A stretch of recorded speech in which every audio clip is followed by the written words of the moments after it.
What up, YouTube? This video is gonna be about how to defeat depression and anxiety. If you're somebody out there dealing with depression and anxiety, let me get straight to it.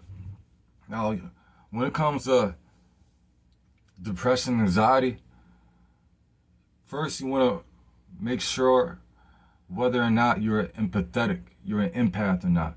Because let's say if you're in an environment where there's other people around you, you can be picking up on someone else's feelings and misinterpret it as your own feeling and make an irrational decision based off a temporary feeling that's not even of your own. So long story short, you can walk into a Jules Osco and now you're starting to feel anxious, but really it's because you're around somebody else that deals with social anxiety, and now you're picking up on the way that they feel because you're an empath. So that's number one. You want to identify whether or not you're an empath or not. Number two, if you don't have a plan, let's say like if you're not prepared, what they say, preparation is key to perseverance. If you don't prepare a schedule for the next day, nine times out of the 10, you're gonna deal with anxiety because you're not gonna have things under control. You're not gonna know what to expect. You feel me? Versus you have plans for the future. So basically, making plans for the future will get rid of your anxiety. Another thing, certain foods that you eat, like if you eat a lot of meat, I eat meat sometimes, but if you eat a lot of meat, you gotta understand that when it comes to these slaughterhouses, these animals are sentient beings. They can feel, so they can tell when they're in an environment to where it's unsafe for them. And a lot of these animals are traumatized before they die. They get slaughtered. It's not like they're massaging the animals and making sure they have a comfortable state before they, make them into human cap. Before they make them into food. You feel me?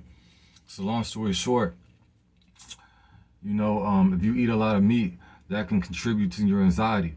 Another thing is, if you are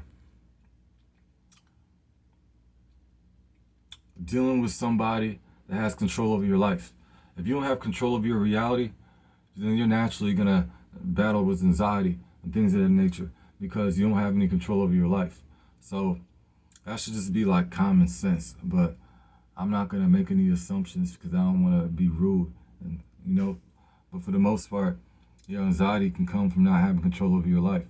So if you want to cure depression and anxiety, spend more time in nature, read more books. If you reading reduces like 68% of anxiety, this is a statistical fact. It's around like 68%. So when you read, this is naturally going to reduce your anxiety. Another thing, working out. Working out gives you a natural high. Your brain releases endorphins, and this gives you a natural high. So you don't even have to smoke dope. You feel me? Now, I'm not demonizing it. You feel me? Like Teresa Rome. Like I understand it's. You feel me? It's beneficial factors. Like it's a natural antidepressant.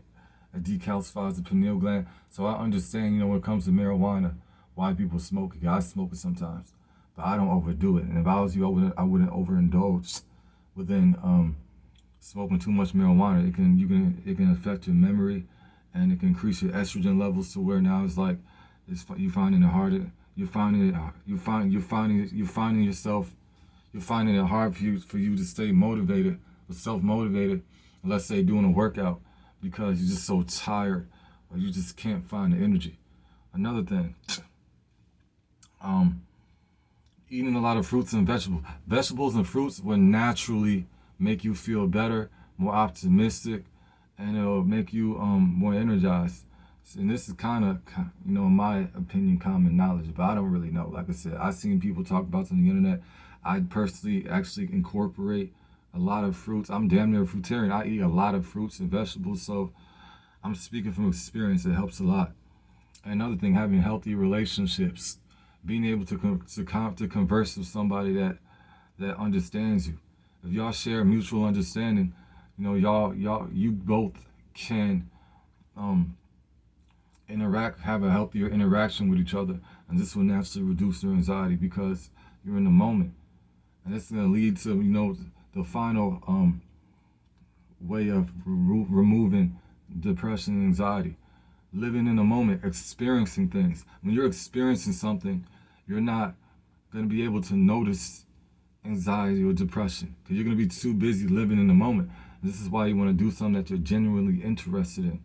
When you are doing something that you're genuinely interested in, it'll be easier for you to not even experience depression or anxiety because you're too busy experiencing something else. Like let's say you're swimming and you're focusing on your form and you're honing in on that skill, you're not going to be having any anxiety or depression because you're too busy focusing on what you're doing.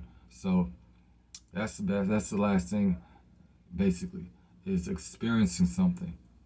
Whether that's reading a book, swimming, playing beach volleyball, hooping with your friends, having a hoop session, So that's basically that. Hopefully this video helps somebody out there, cure the anxiety and depression. Because I went to therapy before, and the therapist was just seemed too mentally exhausted to really care about my problems when I had them. You feel me? So I had to basically help myself. So with that being said, hopefully this video can help you help yourself, so that you don't have to go to a nonchalant therapist that doesn't really care about, that doesn't have the energy to really help you in solving your problems. You feel me? And I'm gone, man. Peace.